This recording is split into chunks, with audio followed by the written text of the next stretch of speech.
नमस्कार मंडळी, Anushree kitchen and व्लॉग्समध्ये तुमचं मनपूर्वक स्वागत आहे। तर आज आपण बनवणार आहोत कारल्याची सुक्कीवाली भाजी। तर या कारल्याला कापून घ्यायचं आहे। त्यानंतर या कारल्यामध्ये पाणी टाकून त्यामध्ये मीठ टाकून घ्यायचं आहे आणि त्याला मिक्स करून घ्यायचं आहे।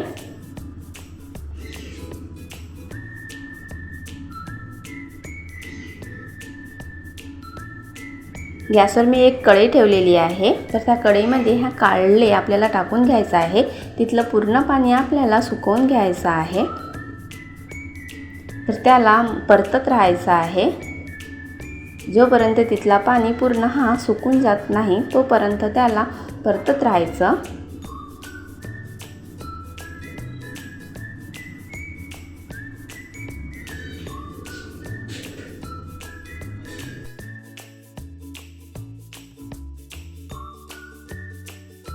त्यानंतर यामध्ये तेल टाकून घ्यायचं आहे। त्याला तेलात छान मस्त तळू द्यायचं आहे। तर इथे आपले हे कारले तेलामध्ये मस्त असे तळलेले आहे।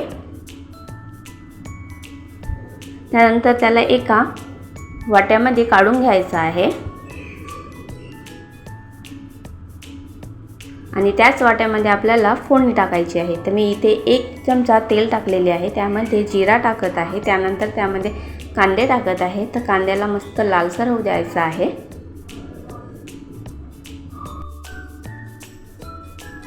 तर इथे मी टमाटर आणि मिरची कापून ठेवलेली आहे। तर या कांद्यांना मस्त असं परतत राहायचं आहे लालसर होतपर्यंत।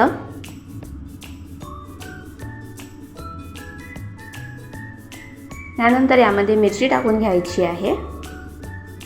मिरचीला पण छान परतून घ्यायचं। त्यानंतर यामध्ये टमाटर टाकायचं आहे। त्यानंतर यावर एक प्लेट झाकून ठेवायची आहे। थोड्या वेळाने प्लेट काढून घ्यायची। पुन्हा एकदा छान परतून घ्यायचं आणि त्यानंतर यामध्ये तिखट, हळद आणि चवीनुसार मीठ घालून घ्यायचं आहे आणि हे सर्व मिक्स करून घ्यायचं आहे।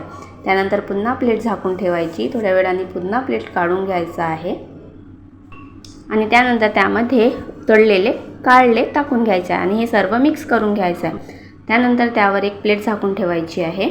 थोड्या वेळ शिजू द्यायचं। त्यानंतर प्लेट काढून घ्यायचं। त्याला चमचीनं परतून घ्यायचं आहे आणि त्यानंतर यामध्ये कोथिंबीर टाकून घ्यायची आहे। तर अशी ही आपली कारल्याची भाजी तयार झालेली आहे। तर तुम्ही या भाजीला चपातीसोबत, भाकरीसोबत खाऊ शकता। तर तुम्हाला ही रेसिपी कशी वाटली कमेंट करून नक्की सांगा। जर व्हिडिओ आवडला असेल तर व्हिडिओला लाईक करा, शेअर करा, सबस्क्राईब नक्की करा। भेटूया पुढच्या रेसिपीमध्ये।